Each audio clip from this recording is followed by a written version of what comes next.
ఓం శ్రీం హ్రీం క్లీం గ్లౌం గం గణపతయే నమః. వరవరద సర్వజనం మే వశమానయ స్వాహ. ఓం ఐం హ్రీం శ్రీం శ్రీమాత్రే నమః. శివశక్తైకరూపిణ్యై ఓం నమః శివాయ. ఓం ఓం ఓం ఓం ఓం శ్రీగురుభ్యో నమః. ఓం సుబ్రహ్మణ్యేశ్వరాయ నమః.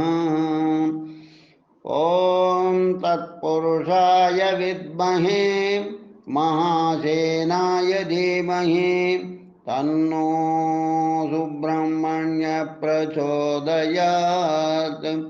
ఓం తత్పురుషాయ విద్మహే మహాసేనాయ ధీమహి తన్నో శరవణభవ ప్రచోదయాత్. ఓం ఓం ఓం ఓం శ్రీ సుబ్రహ్మణ్యేశ్వర స్వామి వారి పూర్వజన్మ వృత్తాంతం.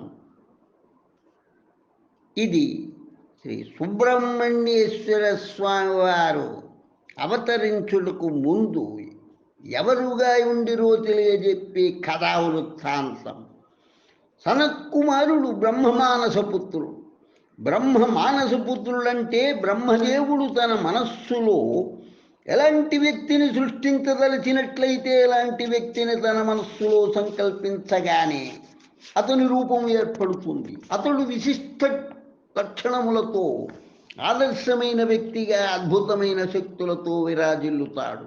అలాంటి సనత్కుమారుడు పరమేశ్వరునికే వరప్రదానము చేసినట్టి అద్భుత కథా విశేషం ఇది. సనత్కుమారుల వారికి విచిత్రంగా ఒక స్వప్నం వచ్చింది.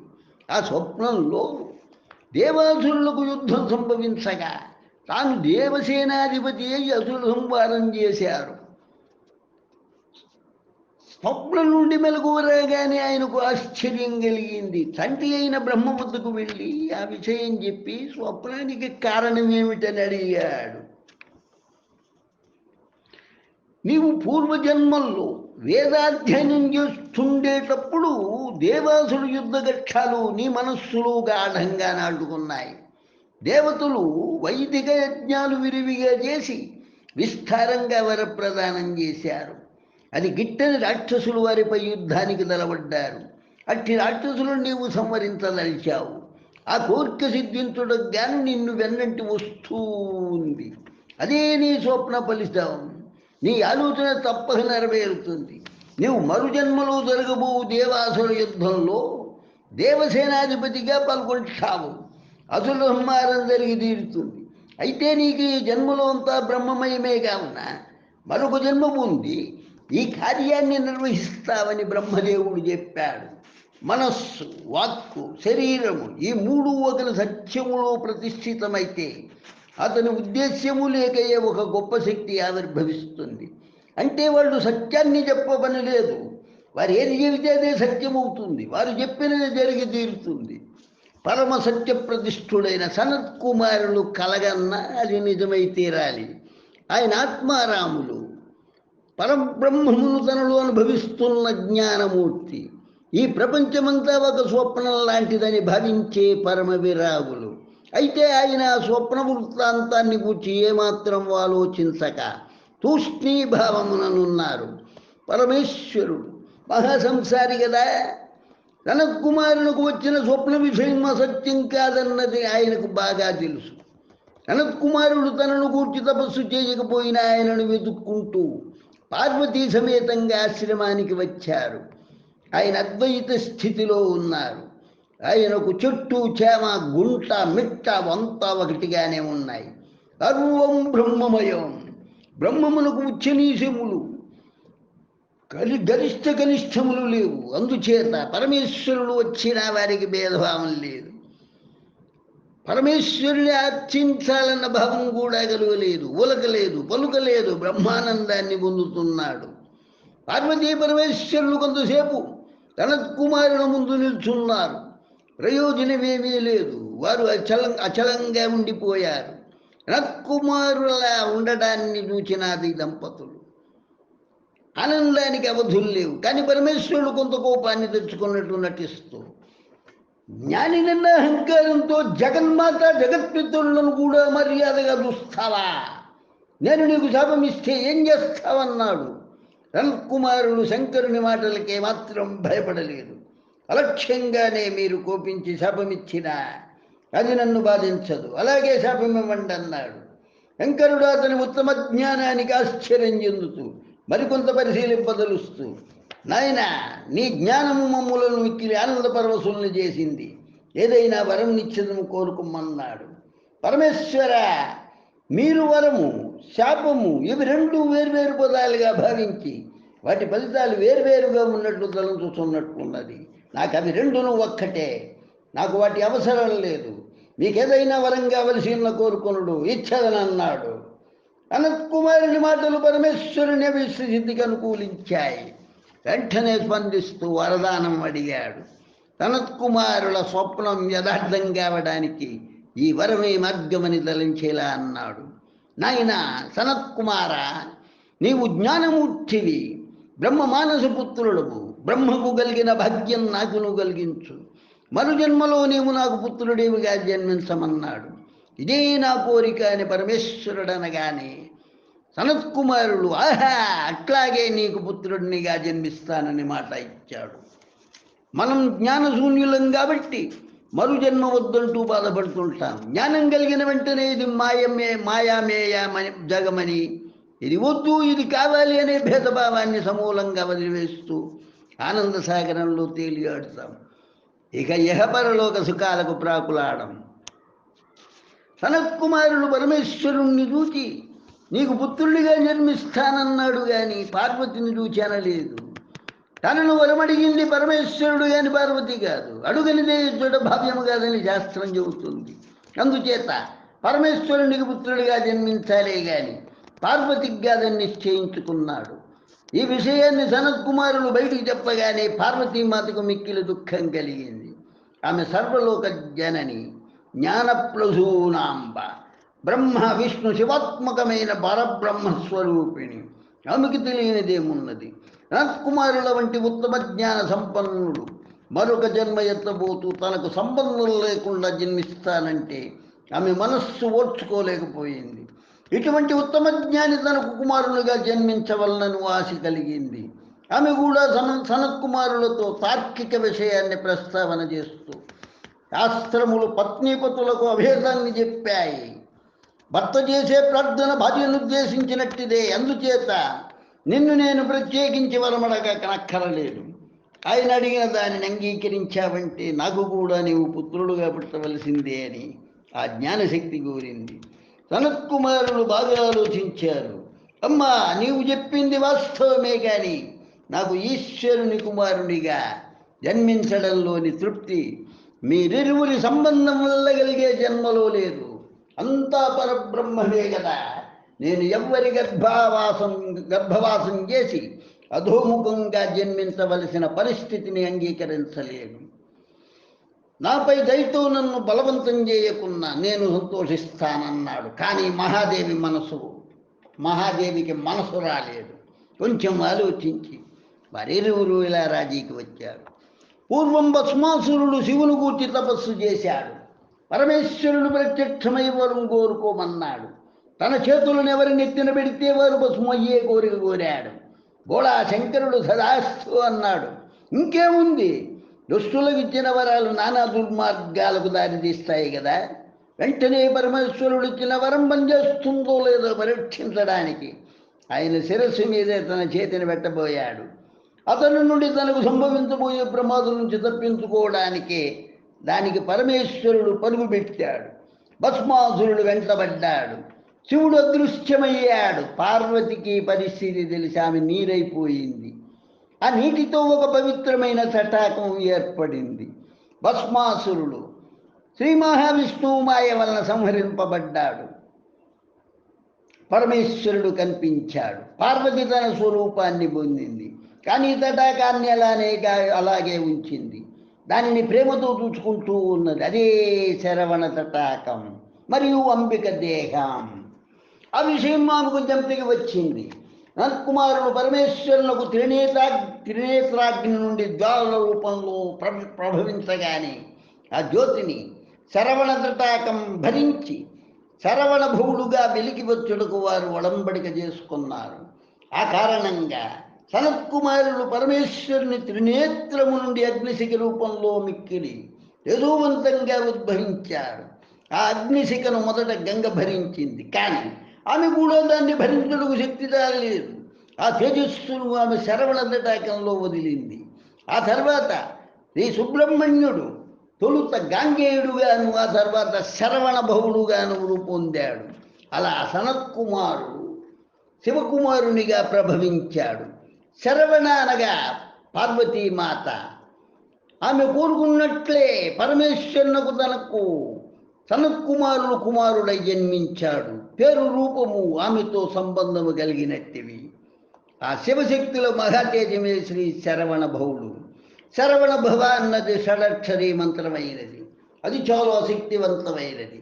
ఆ మంత్రోచ్చారణ సర్వానర్థములను నశింపజేసి ఐహిక ఆముష్మిక సుఖములను కలిగించి భక్తి జ్ఞాన వైరాగ్యములనిచ్చి మోక్షప్రాప్తిని కలిగిస్తుంది. సనత్కుమారుడే స్కందుడని చాందోగ్యోపనిషత్తు స్పష్టముగా తెలిపింది. అందుడనగా జారినవాడని అర్థము. అతడే శ్రీ సుబ్రహ్మణ్యుడు. నిర్గుణ పరబ్రహ్మతత్వము సగుణ రూపము దిద్దుకొని అవతరించిన కారణమున శ్రీ సుబ్రహ్మణ్యేశ్వరుడని పేరు వచ్చింది. సుబ్రహ్మణ్యుడనగా మంచి తపస్సు, జ్ఞానము, వేదము, విప్రులు వీరికి హితమునరించువాడని అర్థము. ఆయన తపోజ్ఞాన వేదరూపుడై అట్టి గుణములు గల విప్రులకు హితమునరించువాడు. అట్టనుటలు కేవలం జాతిపరంగా బ్రాహ్మణులను అనుగ్రహిస్తాడనుట సరికాదు. బ్రాహ్మణ గుణాలైన తపస్సు, అధ్యయనం, సత్యము, శాంతము, దయ, శౌచము, సంతోషము మున్నగు గుణాలు కలిగిన వారిని శిష్టులుగా భావించి తరింపజేస్తారు. అట్టి మహోమహిమాన్వితులైన సనత్కుమారులు శివశక్తులకు శరవణ బహుడుగా ఉద్భవించి శ్రీ సుబ్రహ్మణ్య అవతారాన్ని సేవించి ప్రార్థించి ధ్యానించి ధన్యులమవుదాం. కంచి కామకోటి పీఠాధిపతులు శ్రీ శ్రీ శ్రీ శ్రీ చంద్రశేఖరేతీంద్రుల వారి రచననాధారంగా చేసుకుని వ్రాయబడినది శ్రీ సుబ్రహ్మణ్యేశ్వర స్వామి వారి జన్మ వృత్తాంతం. శక్తిహస్తం విరూపాక్షం శిఖివాహం షడాననం దారుణం రిపురోగఘ్నం భావయే కుకుటధ్వజం. విశ్వసృష్టి విచిత్రమైనది, అనంతమైనది. దాని కర్త ఎంతటిది మహిమాన్వితుడో సాధారణ శక్తి గల మానవులకు అర్థం కాదు. పరమేశ్వరుడు ప్రళయకారకుడేగాక సృష్టికర్త కూడా. ఆయన సర్వశ్రేష్ఠుడు. సూక్ష్మ దృష్టితో గమనించిన భగవంతుని శక్తి సామర్థ్యముల ప్రకటనయే ఈ సృష్టి అని తెలియనగును. వాగర్ధవో వివ సంపృక్తౌ వాగర్ధ ప్రతిపత్తయే జగతః పితరౌ వందే పార్వతీ పరమేశ్వరు అంటారు మహాకవి కాళిదాసు. ఆ మహాశక్తి రాజరాజేశ్వరి, జగజ్జనని మహాదేవియే పార్వతీదేవి. దక్ష యజ్ఞముల తన తండ్రి దక్షుడు చేసిన శివాపరాధమును భరించలేక దాక్షాయణి ఆత్మత్యాగములు చేసుకున్నది. శివుని ఆజ్ఞ మేరకు వీరభద్రుడు దక్షయజ్ఞమును ధ్వంసము చేసి దక్షుని శిరస్సును ఖండించినాడు. దేవతలందరూ పరమేశ్వరుని ప్రార్థించగా మేకతలను దక్షుని మొండెమున కతికించి అతనిని పునర్జీవింపజేసి శివుడు యజ్ఞమును పూర్తి చేయించాడు. సతీదేవి వియోగము వల్ల పరమేశ్వరుడు వైరాగ్యము చెంది హిమాలయాల్లో తపస్సు చేసుకుంటున్నాడు. సతీదేవి హిమవంతుని కుమార్తెగా జన్మించి శివభక్తిని చిన్ననాటి నుండి అలవరుచుకొని ముగ్ధమోహన లావణ్యవతిగా రూపుదిద్దుకొన్నది. సోళపురాధీశ్వరులకు తారకాసురునికి శివుని వైరాగ్య విషయం తెలిసింది. వెంటనే బ్రహ్మదేవుని గూర్చి తపమాచరించాడు. బ్రహ్మ ప్రత్యక్షమై వరం కోరుకోమన్నాడు. తనకు శివకుమారునిచే మాత్రమే మరణం కలుగునట్లు ఆశీర్వదించాడు. బ్రహ్మ తదాస్తు అన్నాడు. బ్రహ్మ ఇచ్చిన వరంతో తారకుడు అజేయుడైనాడు. వాని ఆగడములకు అంతు లేకుండా పోయింది. దేవతలపై విజృంభించాడు, ఋషులను హింసించాడు, బ్రాహ్మణులను బాధించాడు, సాధుజనులను స్థిమితముగా బ్రతకనీయలేదు. తారకుని బాధలు పడలేక దేవతలు శివుని శరణు వేడినారు. బ్రహ్మదేవుని వరాన్ని శివునికి తెలియజేసి పార్వతిని పరిణయమాడి దేవతల ఆర్తిని తీర్చమని ప్రాధేయపడ్డారు. శివుడు భక్తవశంకరుడు, దేవతల కోరిక తీరుస్తానని మాట ఇచ్చాడు. నారద మహర్షి హిమవంతుని వద్దకు రాయభారం నడిపాడు. లోక కళ్యాణార్థం తొలగబోయే పార్వతీ పరమేశ్వరుల కళ్యాణానికి హిమవంతుడు అంగీకరించాడు. వారి కళ్యాణం అంగరంగ వైభవంగా జరిగింది. జగత్ కళ్యాణకారకులకు పార్వతీ పరమేశ్వరులు ఆది దంపతులయ్యారు. వారు ఖేళీ విలాసాలలో మునిగిపోయారు. తారకునికి పార్వతీ పరమేశ్వరుల కళ్యాణ వృత్తాంతం తెలిసింది. దేవతలపై మండిపడ్డాడు. వారు చేసిన కార్యం తనకు చెడు తెస్తుందని తెలుసుకున్నాడు. ఒక్కుమ్మడిగా రాక్షస సైన్యంతో అమరావతిపై దండెత్తాడు. వారి ధాటికి దేవతలు పరాజయులయ్యనారు. దేవతలు పరమేశ్వరుని దర్శించి తమ బాధలు వినిపించుటకు కైలాసానికి కదిలి వచ్చారు. ఏకాంతంలో ఉన్న శివపార్వతుల దర్శనం అసాధ్యమని నందీశ్వరుడు తెలిపాడు. కానీ దేవతలు అతని మాటలను పెడచెవిని పెట్టి లోపలకు ప్రవేశించారు. రమ్యంగా సాగుతున్న పార్వతీ పరమేశ్వరుల రసకేలి రసాభాసమయ్యింది. రాజరాజేశ్వరి రౌద్రాణి అయి బిడ్డల సుఖం తెలియని గొడ్డుమూతులై జీవించండని శపించింది. శివుని త్రినేత్రుల నుండి మిక్కిలి శక్తివంతమైన అగ్ని తేజస్సు జారిపడింది. భూదేవి దాన్ని భరించలేక అగ్నిదేవునికి అందించింది. అగ్ని దాన్ని దాటికి తట్టుకోలేక వాయుదేవునికి ఇచ్చాడు. వాయువు గంగలో విడిచాడు. అది రెల్లుగడ్డి పొదల గర్భంలో చేరింది. అచ్చడ 6 భాగాలయ్యి 6 మంది మగ శిశువులు జన్మించారు. ఆ శిశువులను 6 మంది కృత్తికలు పెంచారు. అందువల్ల వారు కార్తికేయులైనారు. 6 మంది శిశువులను కల్లారాగాంచిన కనకదుర్గ ఆనంద పారవశ్యంతో కౌగిలించుకున్నది. ఆదిపరాశక్తి కౌగిలిలో 6 శరీరములు ఒక్కటైనవి గాని 6 శిరస్సులు వేరువేరుగానే ఉండిపోయినవి. ఆ కారణమున షణ్ముఖుడైనాడు. షణ్ముఖ స్వామిని నెమలిని మోహనముగా చేసుకుని కుక్కుటధ్వజములు ధరించి వేలాయుధమును చేతబట్టి స్వేచ్ఛగా విహరింపసాగాడు. పరమేశ్వరుడు నందీశ్వరుని పంపి శ్రీ సుబ్రహ్మణ్యుని తన వద్దకు రప్పించుకున్నాడు. ఉపనయన సంస్కారము, బ్రహ్మోపదేశము ఉన్న కార్యములు పూర్తయినవి. కొంతకాల వ్యవధిలో శ్రీ సుబ్రహ్మణ్యేశ్వర స్వామికి దేవసేనునికి వివాహము జరిపించాడు. అమరసేనకు కార్తికేయుడు అధిపతి అయ్యాడు. శుభం భూయాత్. లోకా సమస్తా సుఖినో భవంతు. లోకా సమస్తా సుఖినో భవంతు. లోకా సమస్తా సుఖినో భవంతు. ఓం శాంతి శాంతి శాంతి స్వస్తి. శ్రీ సుబ్రహ్మణ్యేశ్వర స్వామి వారి జన్మ వృత్తాంతం, శ్రీ సుబ్రహ్మణ్యేశ్వర స్వామి మహాత్యం సంపూర్ణమైనది.